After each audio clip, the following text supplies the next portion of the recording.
An apparent mishap with Dropbox led to media outlets obtaining access to a batch of emails that revealed former President Donald Trump's attorneys viewed Supreme Court Justice Clarence Thomas as key to overturning the 2020 election.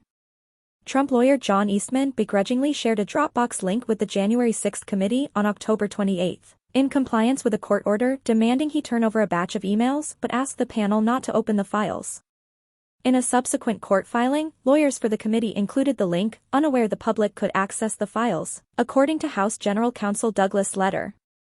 We were not aware that the links in Drive. Eastman's email remained active, and had no intention to provide this type of public access to the materials at this stage.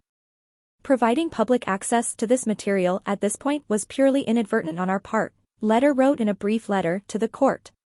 On October 19, U.S. District Judge David Carter ordered Eastman to hand over a batch of emails to the panel in a scathing opinion, in which Carter effectively argued that Trump had lied in court during a challenge to the 2020 election.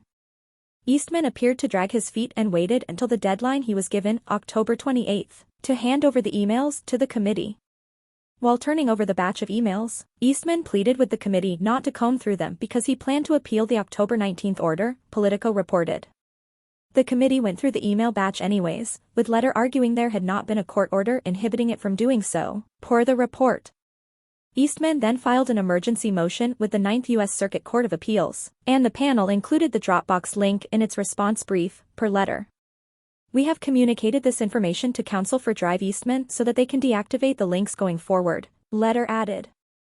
On Wednesday, Politico published redacted emails from that batch, showcasing Trump lawyer Kenneth Cassebro and Eastman theorizing that Thomas was their best hope of blocking certification of the 2020 election. Both Cassebro and Eastman were architects of Trump's efforts to thwart the 2020 election in court. We want to frame things so that Thomas could be the one to issue some sort of stay or other circuit justice opinion saying Georgia is in legitimate doubt, Cassebro explained in one of the email exchanges. I think I agree with this, Eastman later replied. Cassebro was more explicit in another email that same day. If we can just get this case pending before the Supreme Court by January 5, ideally with something positive written by a judge or justice, hopefully Thomas, I think it's our best shot at holding up the count of a state in Congress, Cassebro said.